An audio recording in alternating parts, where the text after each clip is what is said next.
Salam, hər vaxtınız xeyir olsun dəyərli izləyicilər. Dünya əhalisi dərslərimizə davam edirik. Əmək ehtiyatlarının əsas göstəriciləri mövzunun izahına başlayaq. İlk öncə əmək ehtiyatı nədir? Onu xatırlayaq. İctimai faydalı əməklə məşğul olmaq üçün zəruri fiziki inkişafa, əqli qabiliyyət və biliyə malik olan əhali qrupudur.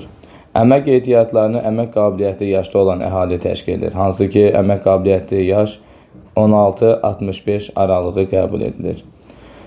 Əmək ehtiyatlarının bəzi kəmiyyət və keyfiyyət göstəriciləri var. Biz isə onlarla tanış olaq. Kəmiyyət göstərici dediyimizdə əmək qabiliyyəti əhalinin ümumi sayı, yaş tərkibi və cins tərkibi qəbul edilir. Keyfiyyət göstəricilərini isə sağlamlığı, fiziki iş qabiliyyəti, ümumi təhsil, peşə hazırlığı, ixtisas səviyyəsi daxildir. Əmək ehtiyatlarının ən mühüm kəmiyyət göstəriciləri onların ümumi sayı və artım sürətidir. Dövlətlər əmək ehtiyatlarının artım sürətinə görə bir-birindən fərqlənir. Bu, ilk növbədə təbii artım və miqrasiyadan asılıdır. Yüksək təbii artım və yaxud immiqrantlar əmək ehtiyatlarının sayının artmasına birbaşa təsir edir. Təbii artım daha öncə qeyd etmişdik, doğulan ölən arasındakı fərqdir. İmmiqrantlar isə ölkəyə gələnlərdir. Əmək ehtiyatlarının artımı faizlə və ya 1000 nəfərlə ifadə olunur. Müxtəlif dövrlərin göstəricilərini müqayisə edərək əmək ehtiyatlarının artım sürəti barədə nəticə çıxarmaq olar. Əmək ehtiyatlarının artım sürəti yüksələ və ya azala bilər. Aşağıda belə bir tapşırıq təqdim edilib. Diqqət edək. 2018-ci ildə Azərbaycanda əmək ehtiyatlarının sayı 6.842.000 nəfər, 2019-cu ildə isə 6.894.000 nəfər, 2020-ci ildə isə 6.940.000 nəfər olmuşdur. 2018-19-cu ildə əmək ehtiyatlarının artımı necə hesablandığı bizə aşağıda təqdim edilib. Bunun üçün əmək ehtiyatlarının artımını ilk öncə 1000 nəfərlə təyin etməliyik. Əlbəttə ki, böyükdən kiçik çıxmaqla siz burada 52.000 artım olduğunu görə bilərsiniz. Daha sonra əmək ehtiyatlarının artımını faizlə təyin etmək üçün isə əvvəlki ildəki əhalinin 2018-ci ildəki əhalini 100% şəklində, artan əhalini isə x% şəklində qeyd edərək buradan 0,176% artım olduğunu görə bilərsiniz. 2019-20-ci illər üzrə də gedişatı burada gördüyünüz kimi o formada təyin edirik. 20-ci ildəki əhalidən hansı ki gördüyünüz kimi 6.940.000-dən 6.894.000 çıxırıq, eləyəcək 46.000. Və həmin bu 46.000 artım neçə faiz olduğunu təyin etmək üçün əvvəlki ildəki göstəricini 100%, artan əhalinin əmək ehtiyatının sayını x% şəklində qeyd etmək olar və aldığınız cavab 0,166%-dir. Alınan göstəricilərin müqayisəsi əmək ehtiyatlarının artım sürətini müqayisə etmək imkan verir. Nümunədə görünür ki, Azərbaycanda əmək ehtiyatları azalmağa doğrudur. Gördüyünüz kimi 0,176% əvvəlki ildə artmışdır, növbəti ildə isə bu göstərici cəmi 0,166%-ə bərabər olmuşdur. Davam edək. Əmək ehtiyatlarının artım tempinin yüksək və ya aşağı olması sosial və iqtisadi problemlərin yaranmasına səbəb ola bilər.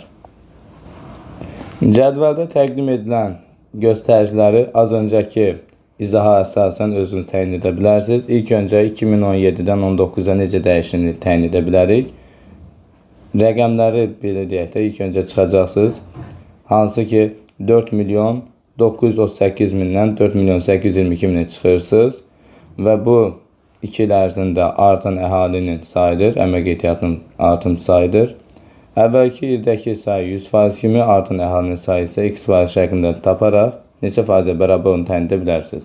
Eyni formatda daha sonra 2019 və 21-də o şəkildə müqayisə edə bilərsiniz. Sonda isə artım faizi necə dəyişdiyini özünüz üçün təyin edərsiniz. Davam edək. Əmək ehtiyatlarının cins strukturuna baxaq. Kəmiyyət göstəricilərindən biri də cins strukturudur. Mühüm kəmiyyət göstəricilərindən biridir. Bu, onların tərkibində kişi və qadınların say nisbəti ilə xarakterizə olunur. Məsəl üçün, Azərbaycanda 2000-ci ildəki statistik göstəricilər əsasən təxminən 51% yazılsa da bu göstərici adətən qadınların cüzü də olsa payı daha yüksək olur. Ölkəmizdə bu göstərici 50,1% qadınların 49,9% kişilərin payıdır. Ancaq burada bir qədər bu ehtiyatların sayı 2020-də 51% kişilər, 49% qadınlar təşkil edildiyi qeyd edilir. Statistik göstərici davamlı olaraq dəyişə bilir. Dünyada əmək ehtiyatları qeyri-bərabər paylanır. İnkişaf etmiş ölkələrdə dünya əmək ehtiyatlarının yalnız 16% cəmlənmişdir. Əmək ehtiyatlarının böyük bir hissəsi isə əhalinin daha çox cəmləşdiyi Şərqi və Cənub-Şərqi Asiyada 35%, Cənubi Asiyada isə 20% cəmlənmişdir. Afrika regionunda isə əmək ehtiyatlarının payı dünya üzrə 10%-ə bərabərdir. Bu arada bir daha qeyd edirəm, yəni bu statistik göstəricilər dəyişkəndir. Hal-hazırki statistik göstəriciyə görə cüzi də olsa qadınların payı kişilər nəzərən daha yüksəkdir. Davam edirik. Əmək ehtiyatlarının ən mühüm keyfiyyət göstəricilərindən biri də əhalinin savadlıq səviyyəsidir. Keyfiyyət göstəricilərində biz bayaqları tanış etmişdik. Onlardan biri də savadlıq səviyyəsidir. Bu nədir? Oxuyub yazmağı bilən əhalinin faizindən göstəricisine deyilir. Təqdim edilən aşağıdakı xəritəmiz 2021-ci il üçün nəzərdə tutulan xəritədir. Gəlin daha yaxından tanış olaq. Ölkələrdə əhalinin savadlıq səviyyəsi, yəni oxuyub yazma bacarığına sahib olma göstərici ölkələr üzrə faiz üzrə necədir? Rəng tonundan da gördüyünüz kimi ən yüksək rəng tonu budur. Hansı ki, inkişaf etmiş ölkələri əks etdirir. Eyni zamanda inkişaf etməkdə olan MDB məkanındakı dövlətlər və Şərqi Avropa regionunda da bu göstərici xeyli yüksəkdir. Adətən gördüyünüz kimi kasıb regionlar geri qalmış Afrika regionlarında bu göstərici deyəcəksiniz ki, daha aşağı faizə bərabərdir. Belə bir cədvəlimizdə statistik göstəricilər qeyd edib, onunla sizə tanış edək. Dünya dövlətlərində əhalinin savadlıq səviyyəsi 2021-ə görə bu göstərici birinci yerdə Lüksemburqda 100% qeyd edilib, ikinci yerdə Estoniyadır. Ölkəmizdə bu göstərici 13%-ə bərabərdir. Söhbət oxuyub yazmağı bilənlərin ölkədə əhalinin faizindən göstəricisidir. Ölkəmizdə bu rəqəm 99,6%-ə bərabərdir. Statistik göstəricilər içərisində ən aşağı olan isə Nigerdir. Gördüyünüz kimi 184-cü yerdə qeyd edilib, 19,1%-ə bərabərdir. Davam edək.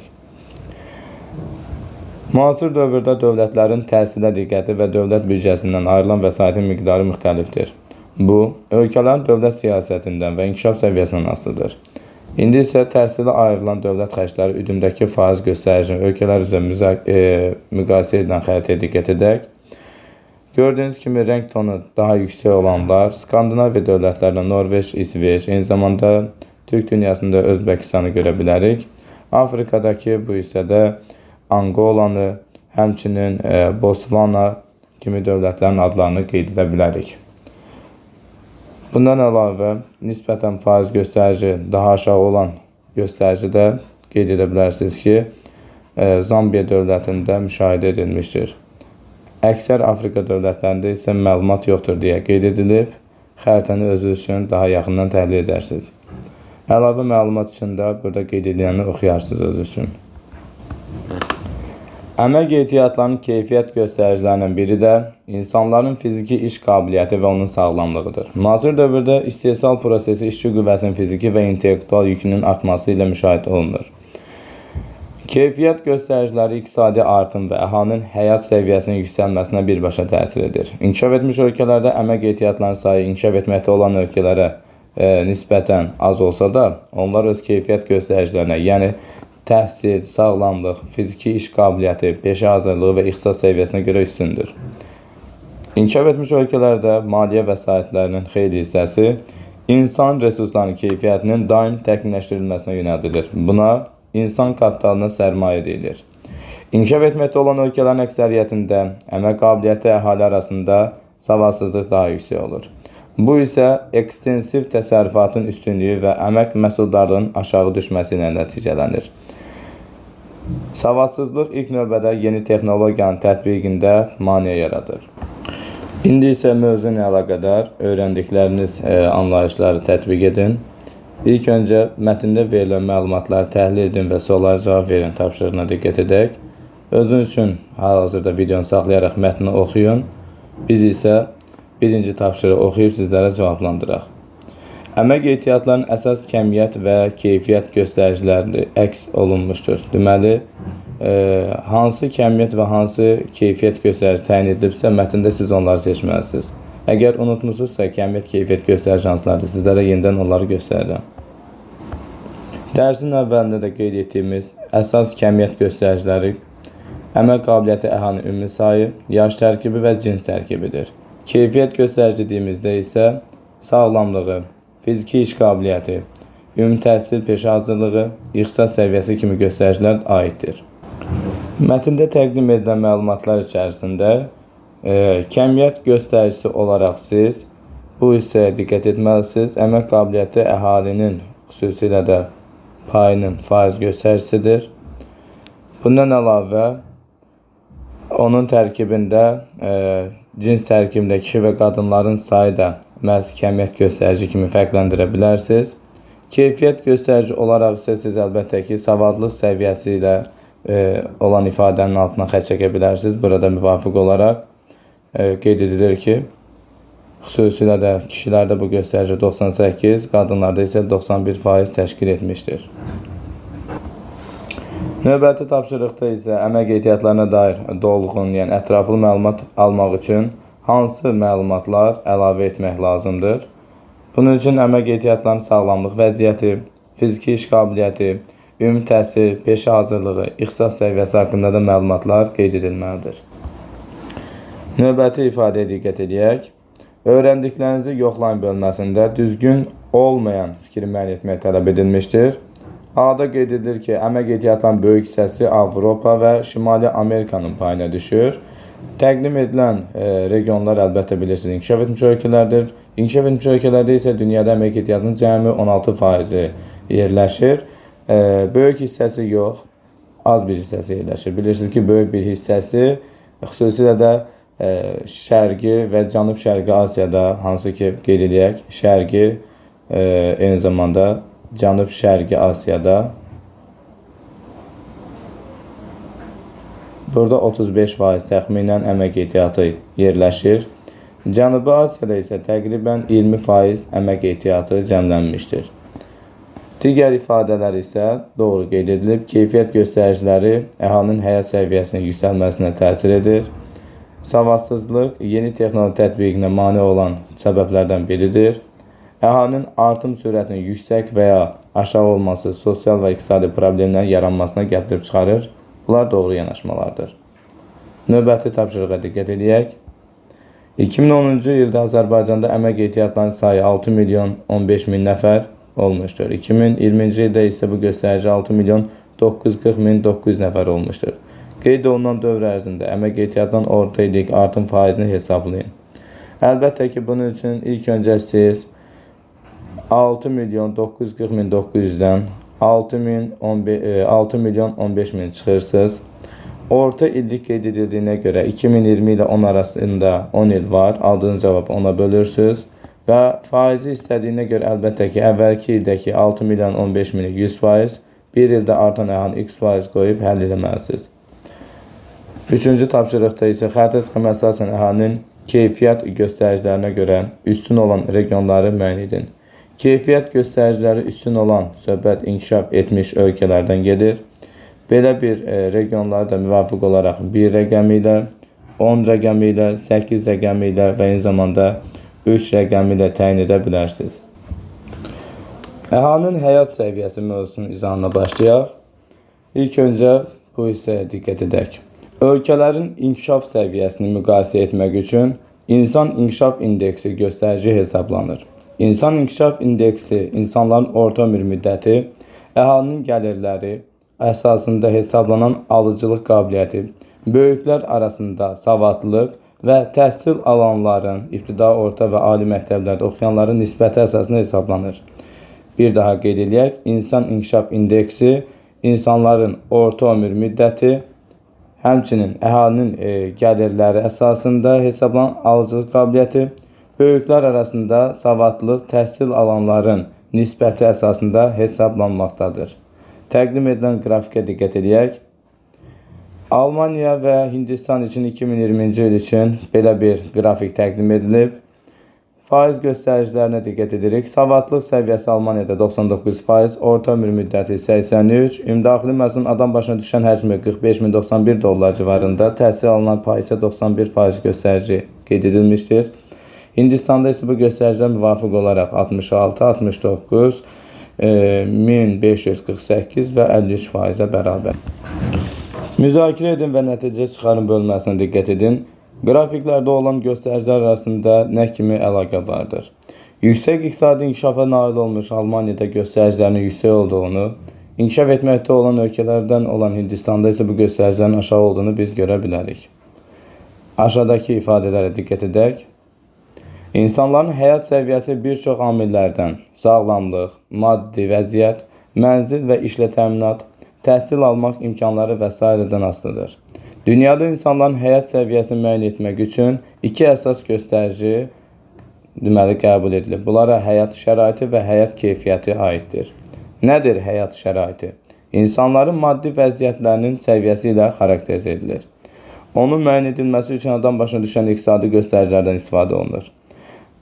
Əhalinin həyat keyfiyyəti isə maddi dəyərlərlə yanaşı eyni zamanda ekoloji, mədəni və sosial amillərin də nəzərə alınmasını tələb edir. Aşağıdakı amillərə diqqət edək. Ekoloji amil dediyimizdə ətraf mühitin vəziyyəti və ərazinin rekreasiya imkanları nəzərdə tutulur.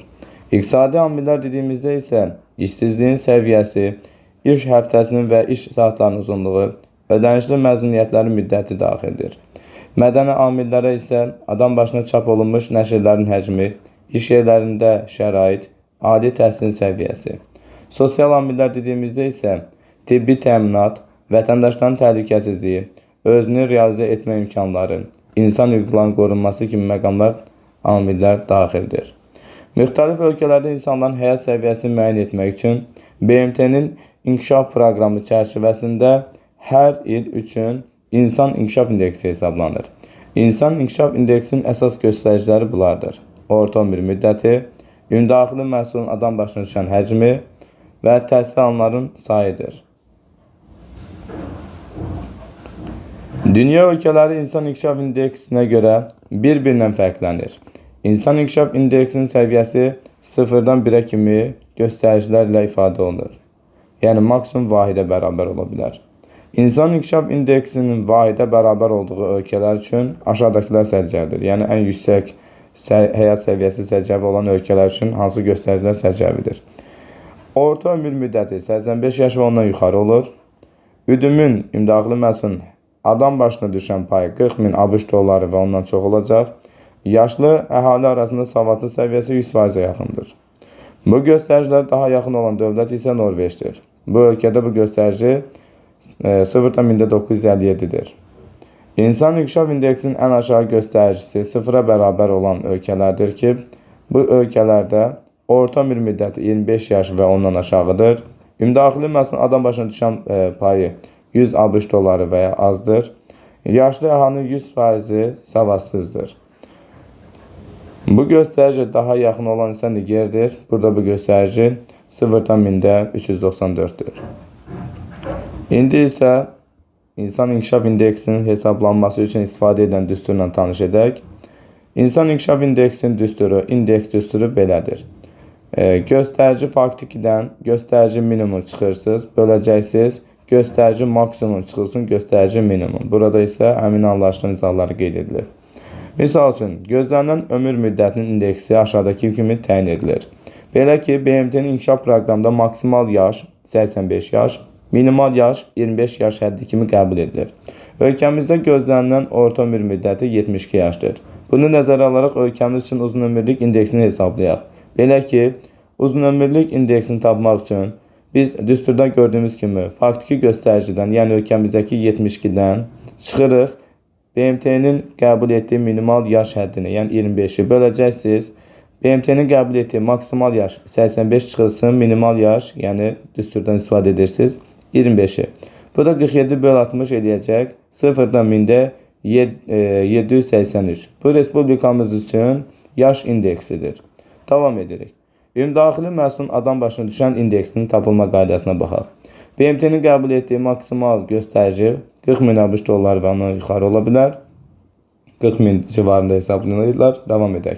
Minimal ümumdaxili məhsulun adam başına düşən göstərici isə 100 ABŞ dollarıdır.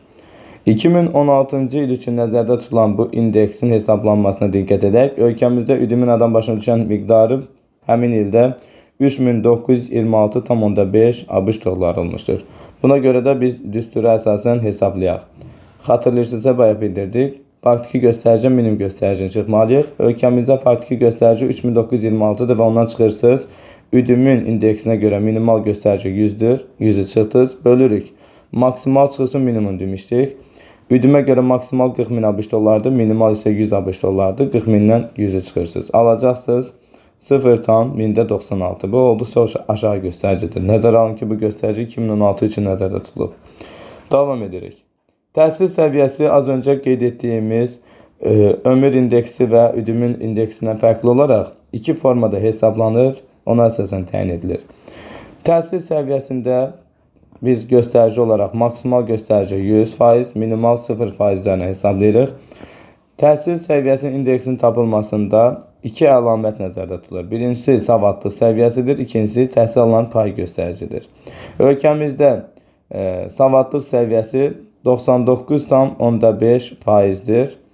Hansı ki, ölkəmizdə yaşı 15-dən yuxarı olan əhalinin 99,5%-i oxuyub yazmağı bacarır. Davam edək. Bunun üçün də biz 99,5 faktiki göstəricidən çıxırıq, minimum göstərici 0%-i böləcək, maksimum göstərici 100 çıxılsın, minimum 0-ı. Bu da elədir 0,995 indeks. İndi isə təhsil alınanın payına diqqət edək. Respublikamızda 95% təhsil almaq mövcuddur. Davam edirik. Burada da müvafiq olaraq eyni ilə 95-dən istəyirsə bunu da yuxarıdakı kimi qeyd edək. Sizlər çaşırmasın. Təbii ki, faktiki göstərici 95-dən çıxırıq. Minimum göstərici 0-ı bölürük. Maksimum göstərici bilirsiniz ki 100% qəbul edilir. Bayaq bildirmişdik burada. Minimum isə 0. Buradan da əlbəttə ki 0,95 və yaxud da ki 1950 eləyəcək. İndi isə təhsil səviyyəsinin indeksini tapaq. Təhsil səviyyəsinin indeksi savadlıq səviyyəsinin 3/2 ilə, az öncə burada tapdığımız 0,1995-in 3/2 ilə təhsil alınan payı 0,1950-nin 3/1-ini cəmləyərək tapacaqsınız. Bu da əlbəttə ki edəcək 0,1983. Beləliklə, Azərbaycan üçün insan inkişaf indeksini tapmaq üçün müvafiq olaraq uzun ömürlük indeksi 0,1783 plus üdümün adam başına düşən indeksi, bu göstərici burada üçüncüdə qeyd edilib 0,1096-dır və bir də ortada qeyd edilən təhsil indeksidir. Sonda əlbəttə qeyd etdiyimizdir və onları cəmləyərək sayına 3-ə bölürsünüz və orta göstərici 0,620-dir. Qeyd etdiyim kimi bu statistik göstəricilər respublikamız üçün daha əvvəlki illər üçün nəzərdə tutulub. Hazırda bu göstərici 0,745-dir və ölkəmiz bu indeksin statistikasına əsasən yüksək indeksə malik ölkələr qrupuna daxildir. Bir daha göstərək. İnsan inkişaf indeksinin səviyyəsinə görə ölkələr 4 qrup ayrılırlar. Birinci qrup ölkələrdə bu indeks göstəricisi 0,81 aralığındadır. Həyat səviyyəsi çox yüksək olan ölkələr hesab edilir bu qrupa daxil edilənlər. İkincisində yüksək olanlardır, hansı ki 700 ilə 800 arasındadır. Həyat səviyyəsi yüksək olan ölkələrdir. Ölkəmizdə də az öncə bildirdim 0,745 olmaqla bu yeni bir göstəricidir. Hansı ki bu göstərici ikinci qrupa daxildir, yüksək qrupa. Üçüncü ortadır 0,550 ilə 0,699 qeyd edilib. Aşağı isə 0,350 ilə 0,549 arasındadır. Həyat səviyyəsi bunlarda aşağı olan ölkələrdir. Beləliklə bu anlayışları özünüz üçün qeyd götürürsünüz. Hesablama ilə bir daha özünüz buradan tanış ola bilərsiniz. Ən əsası isə düsturumuz bu şəkildədir. Adətən bu tipli anlayışla əlaqədar məsələlər abituriyentlərə bütöv şəkildə bu qədər uzun uzadı olmasın deyənə vermirlər. Sadəcə hər hansı bir A ölkəsi üçün orta yaş göstərişi verilə bilər və sizdən onun üçün indeksin tapılmasını tələb edə bilər. Bunun üçün də əlbəttə ki, siz bunları da əzbər bilməlisiniz. Yəni, məsəl üçün, orta ömür müddəti üçün indeksi hesablayanda maksimal yaşın 85, minimal 25 olduğunu və bir də düsturun əzbər bilməlisiniz ki, tətbiq edə biləsiniz. Və yaxud da ki, üdüm indeksini əgər hesablayacaqsınızsa da, bu zaman maksimal göstəricin 40.000, minimal göstəricin 100 ABŞ dollar olduğunu bilməlisiniz. Təhsil səviyyəsi indeksi düşünürəm ki, verməzlər, çünki təhsil səviyyəsinin indeksi özü iki göstəricinin ortaq, belə deyək, hesabladıqdan sonra çıxan bir indeksdir. Hansı ki, savadlıq səviyyəsini əvvəl hesablamalısınız, təhsil alınan payının indeksini əvvəl hesablayırsınız, sonra isə savadlıq səviyyəsində aldığınız cavabın 3/2 ilə təhsil alınan payının 1/3-ni burada gördüyünüz kimi cəmlədikdən sonra ümumi təhsil səviyyəsinin indeksi təyin edilir. Yəni, bu bir qədər gördüyünüz kimi işinizi artırdı, amma düşünürəm ki, birinci və ikincidə təqdim edilən çox sadədir və bu şəkildə də sizə hər hansı bir tapşırıq məsələ şəklində təqdim edilə bilər. Çətinlik çəkməyin, bu düsturu qeyd götürərək, buradakı da əlavə məlumatlar yazaraq rahatlıqla öhdəsinə gələ bilərsiniz. İnsan İnkişaf İndeksinə dair dünya xəritəsi BMT-nin 2022-ci il üçün nəzərdə tutduğu bu xəritəyə daha yaxından diqqət edin. Rəng tonlarından da gördüyünüz kimi çox yüksək olan ərazilər əlbəttə ki, inkişaf etmiş ölkələrdir. Kanada, ABŞ, Qərbi Avropa, eyni zamanda Rusiya da bu qrupa daxil edilə bilər. Və bir çox ərəb ölkələrdə, söhbət varlı ərəb ölkələrinə gedir ki, onlarda da bu göstərici xeyli yüksəkdir. Latin Amerikasında isə Çili, Argentin, Uruguay kimi dövlətlər də diqqət çəkənlərdəndir. Digər məlumat olmayan və aşağı olanlarla da siz xəritədə və siyasi xəritədən istifadə edərək hansı dövlətlər olduğunu təyin edə bilərsiniz. Kasıb Afrika regionu və ya Əfqanistan, Pakistan kimi dövlətlərdə, Yaman kimi ölkələrdə bu göstərici gördüyünüz kimi aşağı olaraq qeyd edilmişdir.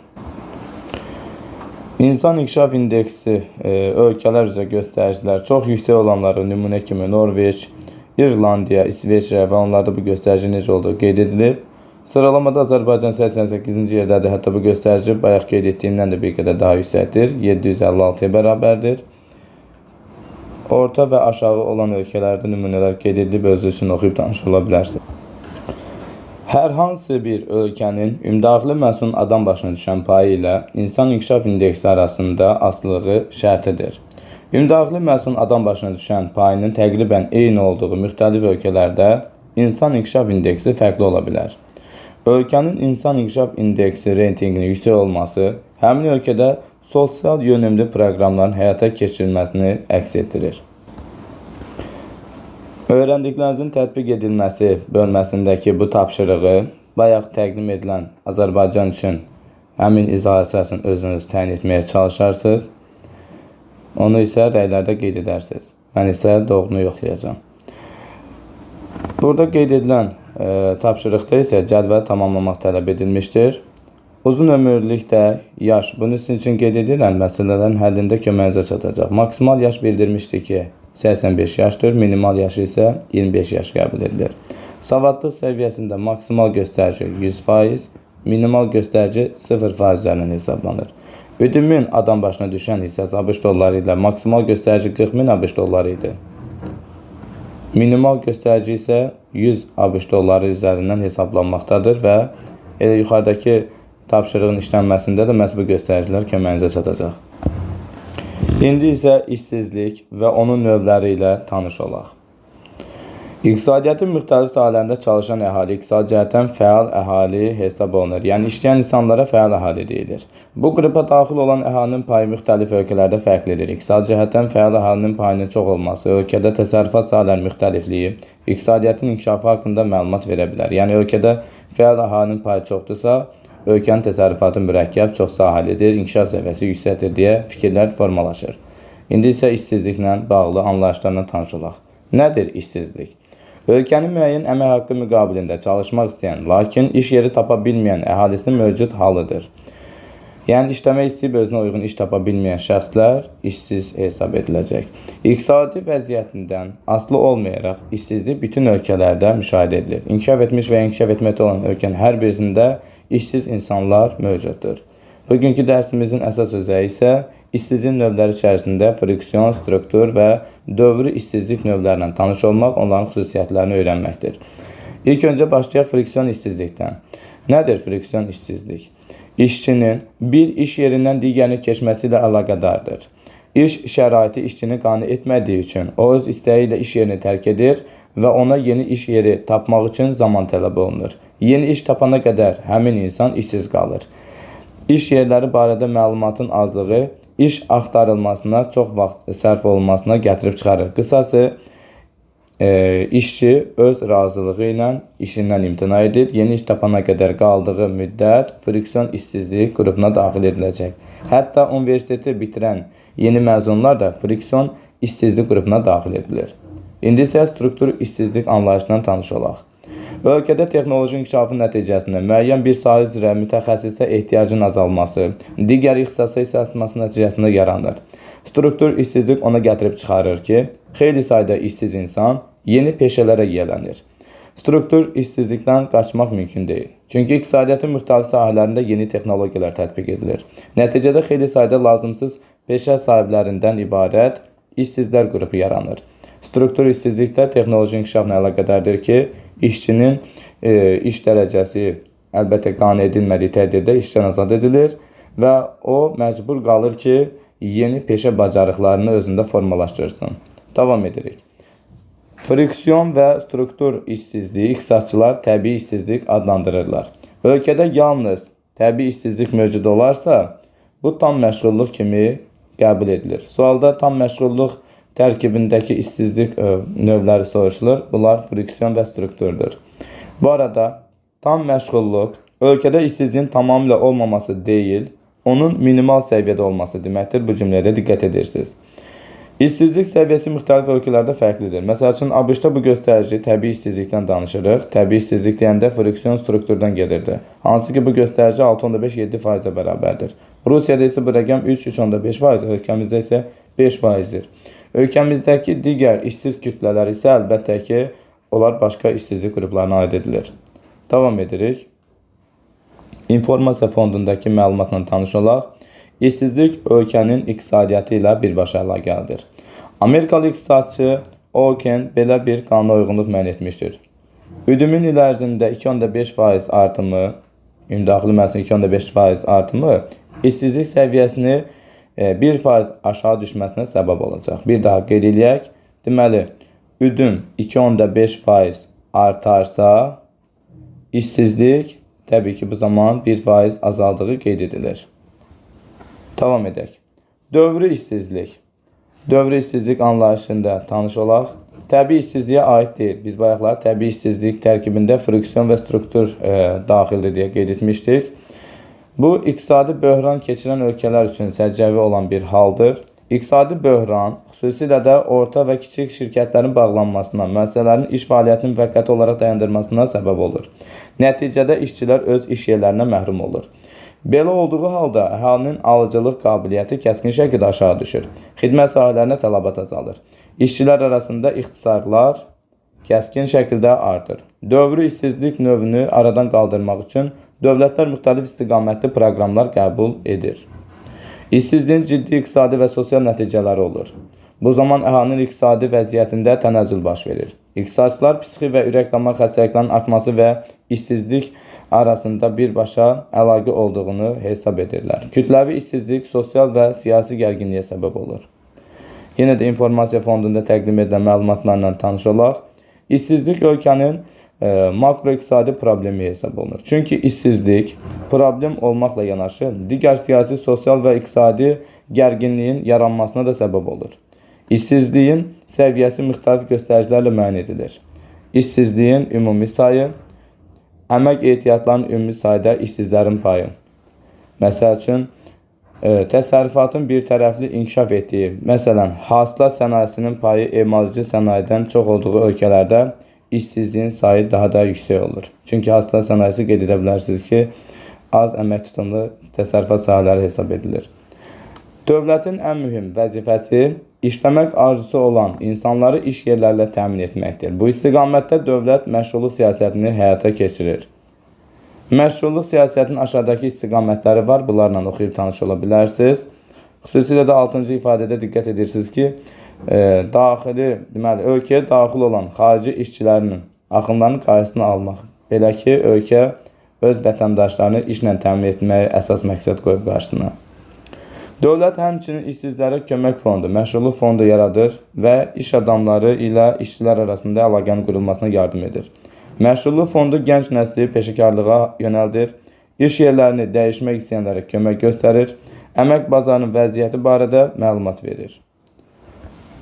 Təqdim edilən dərslikdə tapşırıqların izahlarına diqqət edək. Burada müxtəlif situasiyalar təqdim edib, biz onları işsizliyin növlərinə uyğunlaşdırmalıyıq. Birincidə qeyd edilib ki, başqa şəhərdə yaşayan ailəsini görmək üçün iş yerindən gedən işçi. Yəni, işçi öz keyfi ilə, belə deyək də, işindən imtina edirsə, biz bunu friksiyon işsizlik qrupuna daxil edirik. İkinciyə diqqət edək. İlk iş yerini axtaran universitet məzunu da dərsin izahında qeyd edilir ki, onlar da friksiyon işsizlik qrupuna daxil edilir. 3də, əmək haqqı aşağı olduğuna görə ona təklif edilən işdən imtina edən insan. Yenə də iş yeri var, sadəcə iş şərtləri işçini qane etmədiyi üçün o işdən imtina edir. Buna görə təbii ki, friksiyon işsizlik qrupuna daxil edilir. Davam edək. Əhalinin alıcılıq qabiliyyətinin azalması və ticarətin zəifləməsi nəticəsində iş yerini itirən satıcılar isə burada iqtisadi bir böhran var. Bu zaman alıcılıq qabiliyyəti azalır, ticarət zəifliyi, nəticədə kütləvi işsizlik qrupu formalaşır. 4-də qeyd edilən dövrü işsizlik qrupuna daxil edilir.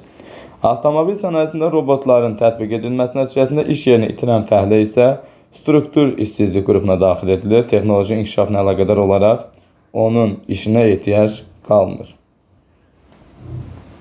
6-da şirkətə öz ərizəsini verən, lakin ixtisas dərəcəsi aşağı olduğuna görə imtina edilən şəxslər də məhz yenə də struktur işsizlik qrupuna daxil edilir.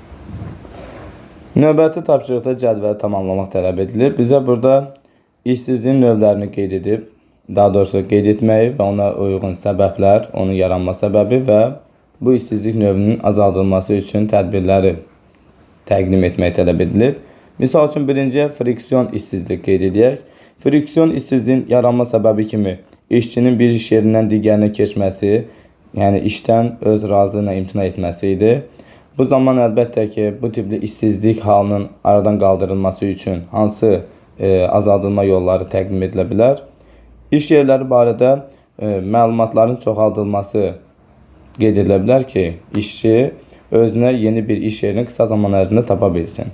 Növbəti bir işsizlik isə struktur işsizliyidir. Onun yaranma səbəbi isə texnoloji inkişafın nəticəsində müəyyən bir sahə üzrə mütəxəssisə ehtiyacın azalması, digər ixtisasa isə artması ilə əlaqədar formalaşırdı. Əlbəttə ki, bu tipli işsizliyin aradan qaldırılması üçün edilə biləcək adımlar içərisində işsiz insanların yeni peşələ yiyələnməsi üçün tədbirlərin həyata keçirilməsi məqsədə uyğun olardı. Digər bir işsizlik növü olan dövrü işsizliyi qeyd edək. Onun yaranma səbəbinə isə iqtisadi böhranı biz bildirə bilərdik. Bu tipli yaranmış vəziyyətdən qurtulmaq üçün azaldılması yolları kimi tövsiyə edilən addım kimi iqtisadi böhrandan çıxmaq üçün dövlət səviyyəsində tədbirlər həyata keçirmək məqsədə uyğundur. Təqdim edilmiş digər tapşırığı təhlil etməyə çalışaq. Şəkillərlə işsizlik növləri arasında əlaqələri, deməli, uyğunluğu təyin etməliyik. Birinci təsvirdə biz müxtəlif müəssisələr görürük və işçilərin bir müəssisədən digərinə axın etdiyi. Deyək ki, bu birinci müəssisədir, bu isə ikinci bir müəssisədir. Hansı ki, bu müəssisədə çalışan işçilər iş şərtləri onları qane etmədiyi üçün buranı tərk edib başqa bir müəssisədə işləmək qərarını alır və bu şəkildə yer dəyişmə bildirəcəksiniz ki, friksiyondur, yəni A gedir. Birə uyğun gəldiyinə A. Davam edirik. İkinci təsvirdə isə biz nə görürük? Hər hansı bir şirkətdir, müəssisədir və bunun qarşısında böyük bir işsiz kütləni görürük və daxilində də müəyyən işçi kollektivi görə bilərik.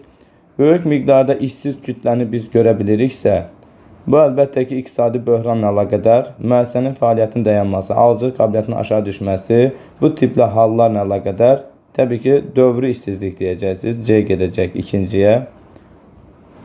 Yəni, burada gördüyünüz kimi müəssisədə fəaliyyət dayandırılır və onun böyük bir hissəsi işsiz qalır deyə qeyd etdik. Üçüncü təsvirdə faytonçu və qatarı görürük. Hansı ki, Bu texnoloji inkişafla əlaqədar formalaşan işsizliyə nümunə ola bilər. Burada faytonçu əvvəlkindən fərqli olaraq artıq işsiz qalıb, artıq ona tələbat azalıb və artıq yüklər qeyd edildiyi kimi başqa nəqliyyat vasitələrindən istifadə edilərək daşınmaqdadır. Üçüncüyə isə biz struktur işsizliyi qeyd edəcəyik. Növbəti tapşırığa diqqət edək. Şəklə əsasən işsizliyin növlərini müəyyən etmək tələb edilib. Birinci təsvirdə müəyyən peşə sahələrində işsizlərin sayı təqdim edilib. Həmin peşə sahəsində boş iş yerləri isə onların sayından daha çoxdur. Bu necə bir işsizlik olar? Düşünsək, qeyd edə bilərsiniz ki, friksion işsizlikdir. Niyə? Çünki friksion işsizlikdə biz bildirirdik ki, iş yerləri var, sadəcə həmin iş yerləri, iş şərtləri işçini qane etmədiyi təqdirdə o orada öz xoşu ilə işləməkdən imtina edir. Və biz bu tipli yaranmış işsizliyi friksion işsizlik kimi qəbul edirik. Növbəti təsvirə diqqət edirik. Bütün peşə sahələrində boş iş yerlərinin ümumi sayı göstərilir. Müəyyən peşə sahəsində işsizlərin sayı təqdim edilir. Həmin peşə sahəsində boş yerlər deyə təqdim edilmir. Verilən bu təsvir struktur işsizliyə aiddir. Bunu necə başa düşək? Misal üçün, müxtəlif peşə sahələri üzrə çoxlu iş yerləri var.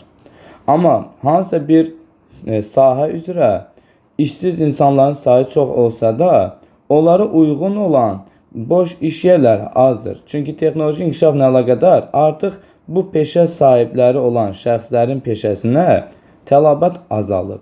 Baxmayaraq ki, ölkədə böyük miqdarda müxtəlif peşə sahələri iş yerləri var. Ancaq bu şəxslərin peşəsinə artıq tələbat azalıb. Bu təsvir də onu əks etdirir. Üçüncü təsvirə diqqət edirik. Aydın məsələdir ki, friksion və strukturu qeyd etmişiksə, avtomatik deyəcəksiniz ki, dövrüdür. Bu doğrudur. Dövrü işsizliyi təqdim ediblər, ancaq nəyə görə dövrüdür, onu izah etməyə çalışaq. Bütün peşə sahələrində boş iş yerlərinin ümumi sayı təqdim edilib. Yəni, ölkədə müxtəlif peşələr üzrə boş iş yerləri var. Bütün peşə sahələrində işsizlərin sayı isə gördüyünüz kimi onlardan daha çoxdur. Bunlar daha çoxdur. Bu deməkdir ki, ölkədə iqtisadi bir böhran var. Baxmayaraq ki, ölkədə müxtəlif sahələrdə iş yerlərində boş iş yerləri var. Amma ümumən ölkədə hər bir peşə üzrə, bütün peşələr üzrə işsizlərin sayı çoxdur. Çünki ölkə böhran yaşayır, iqtisadi zəifliyi var və bu da əlbəttə ki, böyük miqdarda işsiz kütlənin formalaşmasına gətirib çıxarır. Müasir dünyada miqrasiya axınları anlayışı ilə dərsimizə davam edək. Bizə daha əvvəldən məlum olan aşağı sinifdəki məlumatları bu 11 sinifdə sxem olaraq təqdim edib. İlk öncə əhalinin miqrasiyasına diqqət edək. Miqrasiya nə idi? Miqrasiya əhalinin bilirsiniz ki, köç etməsidir. Daimi və ya müvəqqəti olaraq yaşayış yerini dəyişməsi idi. Miqrasiya müxtəlif istiqamətlərdə gördüyünüz kimi qruplaşdırılıb. İlk öncə istiqamətinə görə biz görə bilərik ki, daxili və xarici olaraq fərqləndirilir. Daxili miqrasiya ölkə daxilində kənddən rayona, rayondan şəhərə bu formada ola bilər. Adətən daxili miqrasiyanı biz daha çox inkişaf etməkdə olan ölkələrdə görə bilərik. Xarici miqrasiya isə ölkələr arasında olan miqrasiyadır. Yəni ölkəni tərk edən və ya ölkəyə gələnlərdir. Bu da gördüyünüz kimi iki yerə ayrılıb. Emiqrasiya və immiqrasiya. Yəni ölkəni tərk edənlər, ölkədən gedənlər qeyd edək. Emiqrasiyadır. Ölkəyə gələnlər isə daha doğrusu gələn qeyd edək. İmmiqrasiya adlanır. Ümumən siz bilməlisiniz ki, miqrasiya prosesində iştirak edən şəxslərə miqrantlar deyilir. Beləliklə, xarici miqrasiyada ölkəni tərk edənlərə emiqrantlar, ölkəyə gələnlərə də immiqrantlar deyiləcək. Miqrasiya prosesinin baş verməsində müxtəlif səbəblərini görə bilərik. İqtisadi səbəb ola bilər, siyasi səbəb ola bilər, ekoloji səbəblər ola bilər və ailə məişət məsələləri üzrə bu səbəblərdən insanlar ölkəni tərk edə və yaxud da ki, başqa ölkə dediyimiz kimi gedə bilərlər. Davam edək. Müddətinə görə isə miqrasiyalar daimi və müvəqqəti ola bilər. Bu da başa düşüləndir. Əhalinin beynəlxalq miqrasiyası ilə tanış olaq. Siz aşağıda rəng tonları ilə şkalada gördüyünüz kimi qırmızı rəng tonu ilə immiqrasiya prosesinin üstün olduğu, yəni gələnlərin üstün olduğu regionları görə bilərsiniz. Adətən bu inkişaf etmiş ölkələr üçün səciyyəvi olduğunu müşahidə edə bilərsiniz. Xüsusilə də dünyada 3 əsas immiqrasiya mərkəzi var. Bunlara biz Şimali Amerikanı, bu birinci mərkəz, əsas immiqrasiya mərkəzidir. Bu regiona xüsusilə də həm Latin Amerikadan, eyni zamanda dünyanın digər regionundan, Avropadan və digər Asiyadan, hər bir yerdən axın olduğunu görə bilərik. Dünyanın ikinci əsas immiqrasiya mərkəzi kimi Qərbi Avropada, xüsusilə də burada Fransa, Almaniya, Britaniya kimi dövlətlərin adlarını qeyd edə bilərik. Bundan əlavə, son illərdə immiqrasiyanın əsas mərkəzlərindən birinə çevrilən mərkəz kimi İran körfəzinin varlı ərəb ölkələrini də bildirə bilərsiniz. Adətən bura işçi qüvvəsi neft çıxarma zavodlarında işləmək üçün Cənubi Asiya, Cənub-Şərqi Asiya regionundan, Afrika regionlarından gəlməkdədir. Bundan əlavə, immiqrasiya mərkəzi kimi diqqət çəkən digər region isə Avstraliya regionudur. Rusiya da hər zamanki kimi immiqrasiya regionudur. Bu arada Meksika, Rusiya həm immiqrasiya, həm də emiqrasiya regionu kimi diqqət çəkəcək. Diqqətinizi onu da çatdırım ki, Yaponiya və Cənubi Koreya inkişaf etmiş ölkələr olmasına baxmayaraq, dünyanın əsas immiqrasiya mərkəzi hesab edilmir. Bunu isə birazdan bir daha bildirəcək. Çünki onlar yüksək ixtisaslı kadrlara daha çox qapılarını açırlar. Təqdim edilən bu rəng tonunda biz mavi rəng tonda emiqrasiya, yəni ölkəni tərk edənlərin, gedənlərin üstün olduğu əraziləri görəcəyik. Bu isə kasıb geri qalmış, inkişaf etməkdə olan ölkələr olduğunu görəcəksiniz. İqtisadi geriliyin üstün olduğu ərazilərdən gedir söhbət. Afrika region ölkələrində və Latin Amerika ölkələrində də bəzilərində biz bunu müşahidə edə bilərik. Aşağıda bəzi anlayışlarla tanış olaq. Dünyada qaçqınların 53%-i ölkənin, deməli 3 ölkənin payına düşür. Hansı 3 ölkədir bunlar? Daha yaxından diqqət edək. Əfqanistan 3.5 milyon, Suriya 5.6 milyon, Ukraynada 8.3 milyon gördüyünüz kimi əhali qeyd edilmişdir. Davam edirik. Ölkədə yaşayan miqrantların sayına gəlincə isə bu rəqəm burada düz də oxunmur. ABŞ xüsusilə də 50.6 milyon, Almaniyada 15.8 milyon, Səudi Ərəbistanda 13.5 milyon, həmçinin Rusiya, Böyük Britaniya, Birləşmiş Ərəb Əmirlikləri, Fransa, Kanada, Avstraliya kimi dövlətlər seçilir. Oxunmasa da sizin üçün qeyd etməyə çalışdım. Davam edək. Burada bu xəritədə ilk öncə ali təhsilli miqrantların sayını diqqətinizə çatdırmaq istəyirəm. Xüsusilə də 10 milyondan çox olan ölkələr diqqətinizə çatdıraq. Bunlar hansılardır? ABŞ və eyni zamanda Kanada, Qərbi Avropada Böyük Britaniya, Fransa, Almaniya və Avstraliya kimi dövlətlər seçilməkdədir. Bundan əlavə, beynəlxalq əmək miqrasiyasının xəritə sxeminə biz bu xəritə sxemdə tanış ola bilərik. Əmək miqrasiyası işçi qüvvəsinin axınıdır. Açığı bundan əvvəlki xəritədə bu barədə ümumi ifadələr bildirmişim. Təkrarçılıq olsun, qoy möhkəmlənsin. Xüsusilə də dünyada işçi qüvvəsinin kütləvi şəkildə axın etdiyi regionlara Şimali Amerika regionunda Kanada və ABŞ-ı bildirə bilərik. Qərbi Avropada Britaniya, Fransa, Almaniya xüsusilə diqqət çəkən əsas mərkəzlərdən hesab edilir. Əmək miqrasiyanın ən çox axın etdiyi əsas mərkəzlərdən biri də İran körfəzindəki varlı ərəb ölkələridir. Siz qeyd edə bilərsiniz ki, adətən bura daha çox əzələ qüvvəsi kimi, əlbəttə ki, Cənub-Şərqi Asiya regionundan, hətta Afrikadan da kütləvi şəkildə işçi qüvvəsi axın etməkdədir. Əmək immiqrasiyası deyək. Burada da faiz göstəricilərinə diqqət edəcəksiniz. Rəng şkalasında 80%-dən yuxarı, yəni ən böyük göstərici ilə ərəb ölkələrindədir. Burada çalışan 80-90% işçi kənardan bura köçüb gələnlərdir. Və digər ölkələr üzrə də Avropa və yaxud da ki, Kanada, ABŞ-da da bu göstəricilərin yüksək olduğunu biz müşahidə edə bilərik. Avstraliya, Yeni Zelandiyada da çalışanların böyük qismi kənardan gələnlərdir deyə rəng şkalasında siz bunu müəyyən edə bilərsiniz. Davam edək. Buradakı xüsusi ifadələri bir-bir oxumaq lazımdır.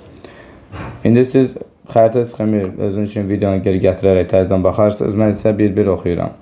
Miqrasiya axınları əsasən aşağı insan inkişaf indeksi olan ölkələrdən yüksək insan inkişaf indeksi olan ölkələrə istiqamətlənir. Yəni bu doğru yanaşmadır. Biz rahatlıqla bunları başa düşə bilərik yəqin ki.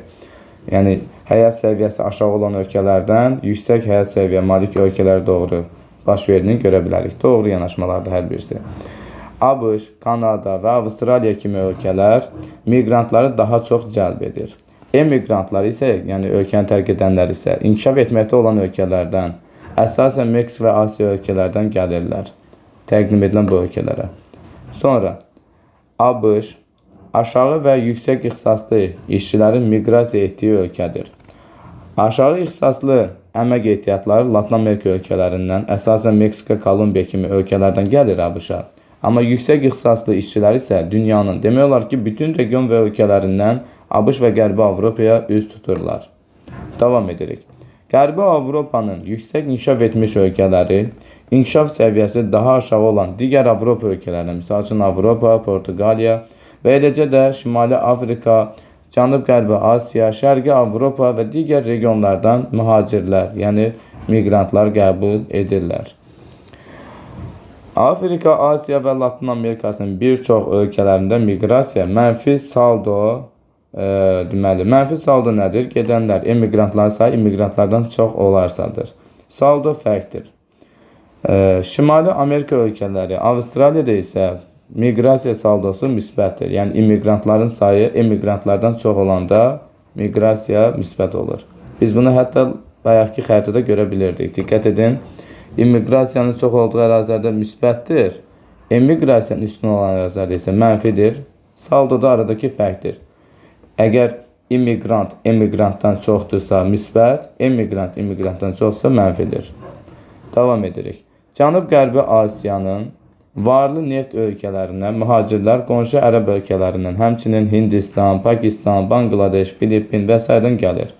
Səudi Ərəbistanı, Birləşmiş Ərəb Əmirlikləri, Qətər, Bəhreyn, Küveyt və Omanda işləyənlərin yarıdan çoxunu xaricilər təşkil edir. Bayaqları biz bu xəritədə ilə onu gördük.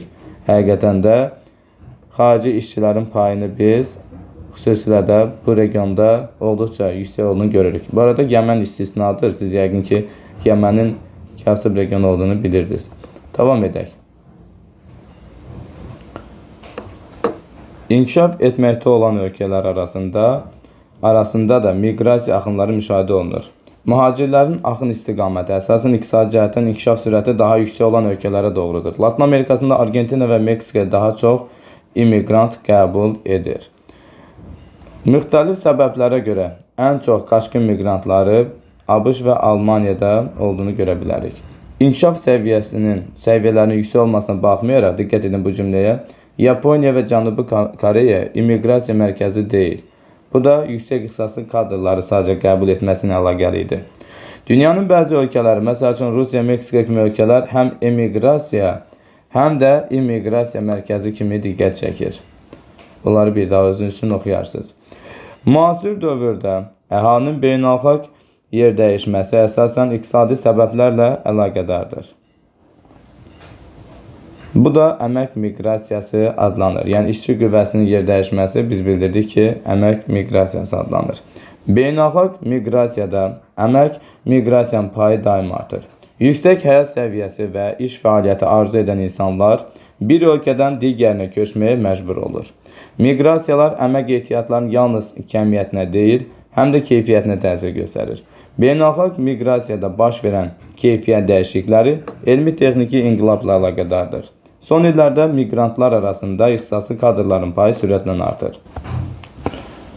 Coğrafiya və riyaziyyata dair burada bir fəaliyyət təqdim edilib. Bu hissə ilə tanış olaq. 2021-ci ilin əvvəlində Almaniyada əhalinin sayı 83.756.658 nəfər olmuşdur. Ölkə il ərzində gələn miqrantların sayı 259.646 nəfərdir. İlin sonunda Almaniyada əhalinin sayı 83.809.425 nəfər idi. Müzakirə edib nəticə çıxarmaq tələb edilib.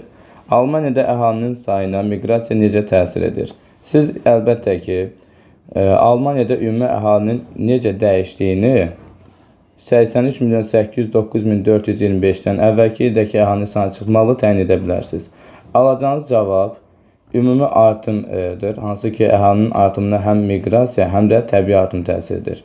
Burada miqrasiyanın sayından daha az ümumi artım olduğunu görəcəksiniz. Bu təbii ki, təbii artımın mənfi olduğunu, ölkədə əhalinin əsas artım mənbəyi məhz miqrantlar hesabına, yəni mexaniki hərəkət hesabına olduğu qənaətinə gələ bilərsiniz. İnformasiya fonduna diqqət edək. Beynəlxalq miqrantlar 5 əsas kateqoriyaya bölünür. Bu kateqoriyalar bir-bir tanıyın. 1. Ölkəyə qanuni şəkildə daxil olan immigrantlardır. 2. Ölkəyə müqavilə ilə gələn miqrantlardır. Belə miqrantlar 90-cı ilin sonunda 25 milyondan artıq olmuşdur. Müqavilə əsasında miqrasiya edən miqrantların hüquqları ölkələr arasında bağlanmış sazişə əsasən tənzimlənir. Ölkədə qeyri-qanuni şəkildə yaşayan miqrantlar, belə miqrantlar ya ölkə sərhədlərini qanunsuz keçir və yaxud vizanın vaxtının bitməsinə baxmayaraq ölkədə qalırlar. Adətən belə miqrantlar yüksək ixtisasa malik olmayan insanlardır. Növbəti, başqa ölkədə sığınacaq axtaran miqrantlar. Onlar öz ölkələrindən gərgin iqtisadi və siyasi vəziyyətlə əlaqədar olaraq köçənlərdir. 5-ci qrupa isə qaçqın miqrantlar daxildir. Onların əksəriyyəti BMT-nin qayyumluğunda olan xüsusi düşərgədə yaşayanlardır. Öyrəndiklərinizin tətbiq edilməsi bölməsinə diqqət edək. Mətnini oxuyaq sizlər üçün. Almaniya üçün əhalinin təbii artımının birinci tipi səciyyədir. Birinci tip bilirsiniz ki, aşağı təbii artımdır. 1000 nəfərə 12-dən azdır. Ölkədə millətin qocalması müşahidə olunur. Bilməlisiniz ki, birinci tip ölkələrdə təbii artım aşağı olduğuna görə əhalinin qocalması prosesi baş verir. Yaşlı əhalinin sayı 30 ildən sonra gənclərdən 2 dəfə artıq ola bilər. Demoqrafik proseslərə miqrasiya güclü təsir göstərir. Hazırda miqrantların sayı 13 milyon nəfərdən yüksəkdir. İmmiqrantlar əhalinin yaş strukturunda gənclərin, cins tərkibində isə kişilərin payının artmasına səbəb olur. Bu hissələrə diqqət edin. Yəni ölkəyə gələnlərin içərisində əlbəttə ki, gənclər gəlir daha çox, cins tərkibində də kişilər daha çox gəlir təbii ki. Onlar ölkədə ümumi əhali arasında iqtisadi cəhətdən fəal əhalinin sayını artırır. Həmin bu gənclər iqtisadi cəhətdən fəal çalışan əhalinin sayını artırır. Hazırda Almaniya iqtisadiyyatı əcnəbi işçilərdən çox asılıdır. Yəni kənardan gələn həmin bu miqrantlardan çox asılıdır. Prosesləri tənzimləmək məqsədi ilə bir sıra ölkələrlə mövsümi və müvəqqəti işçi qəbuluna dair sazişlər imzalanmışdır. Miqrantların Almaniyanı seçməsi əsasən ölkədə yüksək həyat səviyyəsi və əmək haqqı ilə əlaqədardır. Miqrantlar yerli əhalinin bəyənmədiyi iş yerlərində, bunlara hansılara aiddir? Kənd təsərrüfatı, tikinti, xidmət sahələrində daha çox fəaliyyət göstərir. Lakin miqrantların arasında işsiz və buna görə dövlətdən yardım alanların sayı da yüksəkdir. Onların işsiz qalmaların səbəbi aşağı ixtisaslı olmaları və dövlətin miqrantlara verdiyi yardımın yaşayış üçün kifayət etməsidir. Hazırda Almaniyada işsizliyə görə yardım alan miqrantların sayı yerli əhali ilə müqayisədə daha çoxdur. Son zamanlar Almaniyanın miqrasiya qanunvericiliyində qasterbayterlərə ölkəyə daimi yaşamağa gələn yüksək ixtisaslı gənc kadrlara üstünlük verilir. Qasterbayter nədir? Əcnəbi işçilərdir. Vətəndaşlığı olmayan əcnəbi işçilər Avropa regionunda qasterbayter adlanır. Yəni Almaniyada son illərdə qasterbayterlərə, əcnəbi işçilərə yox, ölkəyə məhz daimi yaşamağa gələn yüksək ixtisaslı gənc kadrlara üstünlük verilir. İş yerlərində yaşlıların gəlmə gənclərlə əvəz olunması, yəni kənardan gələn immigrantlarla əvəz olması bəzi hallarda yerli əhali arasında narazılıqla qarşılanır. Adətən immigrantlar gəldikləri ölkədə yerli xalqın mədəniyyətini öz adət-ənənələri ilə zənginləşdirirlər. Eyni zamanda immigrantlar yerli əhalinin həyat tərzinə və milli kimliyinə də təhlükə yaradırlar. Bu isə sonda sosial münaqişələrin baş verməsinə gətirib çıxarır. Birinci tapşırığa diqqət edək. Almaniyada miqrasiyanın səbəblərini izah edin. Yəni miqrantlar nəyə görə Almaniya seçirlər? Bunun əsas səbəbi kimi yüksək həyat səviyyəsi, əmək haqqlarının yüksək olması ilə əlaqəli idi. 2-yə baxaq. Ölkədə hansı miqrant kateqoriyaları üstünlük təşkil edir? Ölkəyə həm qanuni şəkildə daxil olan immigrantlar var. Ölkəyə müqavilə ilə də gələn miqrantlar mövcud idi. Növbətiyə diqqət edək. Miqrasiyaların Almaniya əhalisinə hansı müsbət və mənfi cəhətləri var? Müsbət cəhət kimi immigrantlar əhalinin yaş strukturunda gənclərin, cins tərkibində kişilərin payını artmasına səbəb olur. Əlavə olaraq ümumi əhali arasında iqtisadi cəhətdən fəal əhalinin sayını artırır. Həmçinin miqrantlar yerli əhalinin bəyənmədiyi iş yerlərində, məsəl üçün kənd təsərrüfatı, tikinti, bəzi xidmət sahələrində fəaliyyət göstərir. Eyni zamanda immigrantlar gəldikləri ölkədə xalqın mədəniyyətini öz adət-ənənələri ilə zənginləşdirirlər.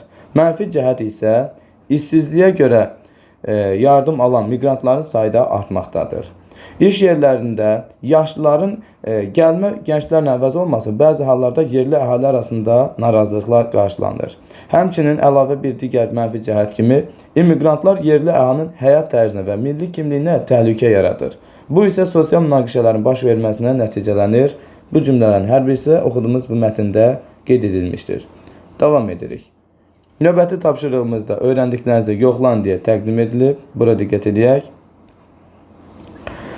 Suriyada 2011-ci ildə başlayan vətəndaş müharibəsi 5 milyona yaxın insanın qaçqın düşməsinə səbəb oldu. Miqrantları qəbul edən əsas ölkələr isə Türkiyə 600 mindən çox Suriyadan qaçqın qəbul edib, Livan 440 min, İordaniya isə 1.3 milyon, Səudiyyə Ərəbistan 2.5 milyon qaçqın qəbul etmişdir bu münaqişə zamanı. Bizə isə bu miqrantların kateqoriyasını istəyir. Söhbət əlbəttə ki, qaçqın miqrantlardan gedir. Davam edək. İkincini oxuyaq. Bangladeşdən Hindistana köçən qeyri-qanuni immigrantların sayı təqribən 15 milyon nəfərdir. Onlar Hindistanda ən aşağı əmək haqqı ilə işləməyə məcbur olurlar. Burada isə qeyd edəcəksiniz ki, bircə dəqiqə.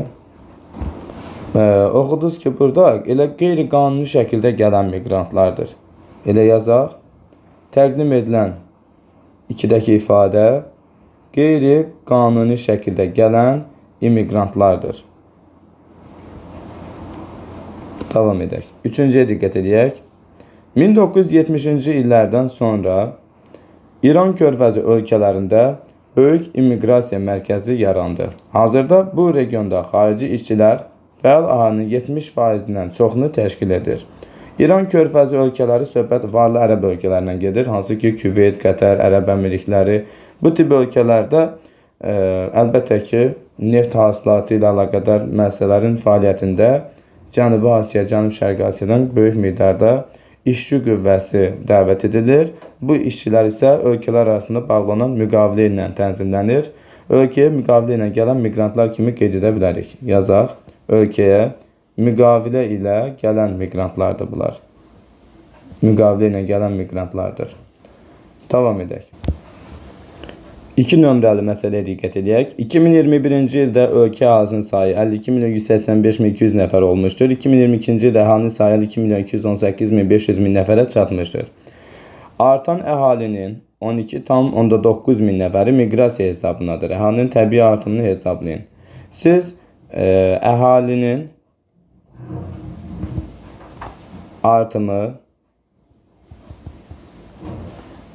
əhalinin artımının 2 yolla baş verini bilməlisiniz. Birincisi təbii artımdır. Təbii artım. Digəri isə mexaniki artımdır. Miqrasiya hesabına.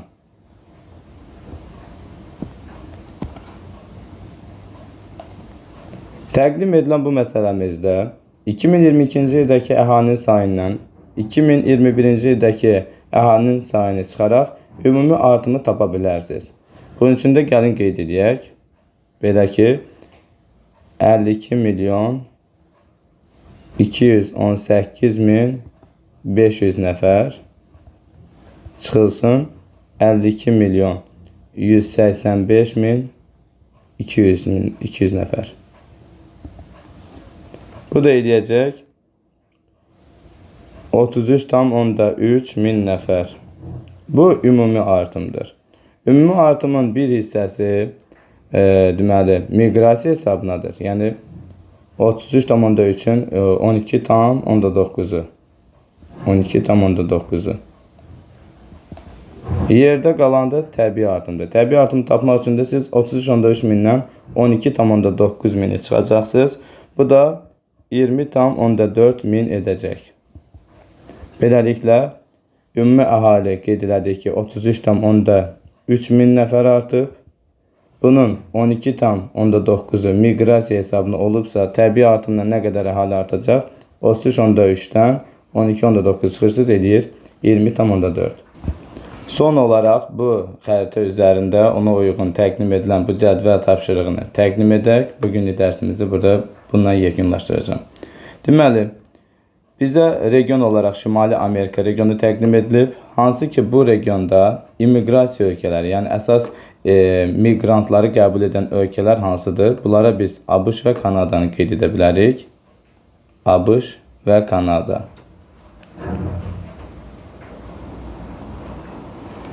Emiqrasiya ölkələri, yəni bugünkü gündə ABŞ və Kanadaya əsas miqrant axını hansı ölkələrdən gəlir? Bunlar əlbəttə ki, Latin Amerika ölkələridir. Latin Amerika dediyimiz ABŞ, Kanada istisna olmaqla digər dövlətlərin qrupudur.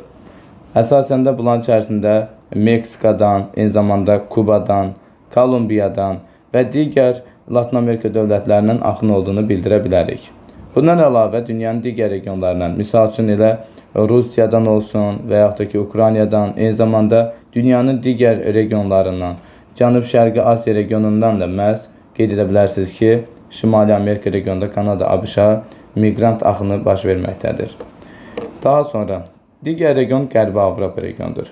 Qərbi Avropa regionunda siz Fransa, daha çox immiqrant qəbul edən ölkə kimi, Böyük Britaniya, Almaniya kimi dövlətlərin adlarını qeyd edə bilərsiniz ki, məhz Böyük Britaniya, Fransa, Almaniya daha çox miqrant qəbul edir. Bunlar isə hardan miqrant qəbul edəcəklər? Afrikanın özlərinə yaxın olan şimal hissəsindən və digər hissələrdən, xüsusilə də şimalda Mərakeş, Əlcəzair, Tunis, Liviya və digər bu dövlətlərdən axın qəbul edəcək, miqrant axını gələcək. Eyni zamanda Şərqi Avropa dövlətlərindən və yaxud da ki, özlərinə yaxın olan Cənubi Avropa region ölkələrindən, eyni zamanda dünyanın digər Asiya və Latin Amerika ölkələrindən də qeyd edə bilərsiniz ki, Avropaya miqrant axını baş verməkdədir. Növbəti bir region kimi İran körfəzi regionudur. İran körfəzi regionunda əsas miqrant qəbul edənlər varlı ərəb ölkələrdir. Bunlara biz Birləşmiş Ərəb Əmirlikləri, Səudiyyə Ərəbistanı məsəl üçün qeyd edə bilərik. Həmçinin Küveyt, Qətər də misal ola bilər.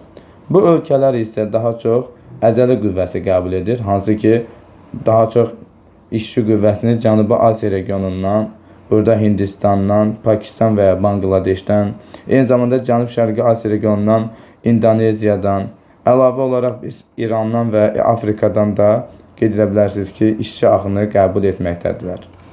Digər bir region kimi Avstraliya və Yeni Zelandiya qeyd edilib. Elə burada Avstraliya, Yeni Zelandiya regionunda əsas immiqrant qəbul edən elə hər iki ölkənin özüdür. Avstraliya və Yeni Zelandiyanı qeyd edə bilərik. Bu dövlətlər isə bilirsiniz ki, İngilis dilli dövlətlərdir. Vaxtilə Britaniya müstəmləkəsi olan köçürmə kapitalist dövlətləri bunlar. Daha çox miqrantı elə Avropa dövlətləri içərisində Böyük Britaniyadan, eyni zamanda İrlandiya kimi dövlətlərdən qəbul edəcək. Beləliklə, İrlandiya və Böyük Britaniyadan bura miqrant axını olacaq. Yoldaşlar, hələlik dərsimizi burada yekunlaşdırıram. Dünya əhalisi ilə əlaqədar növbəti paylaşımı növbəti videoda paylaşacağım. Hələlik, özünə müğayət olun, görüşərik.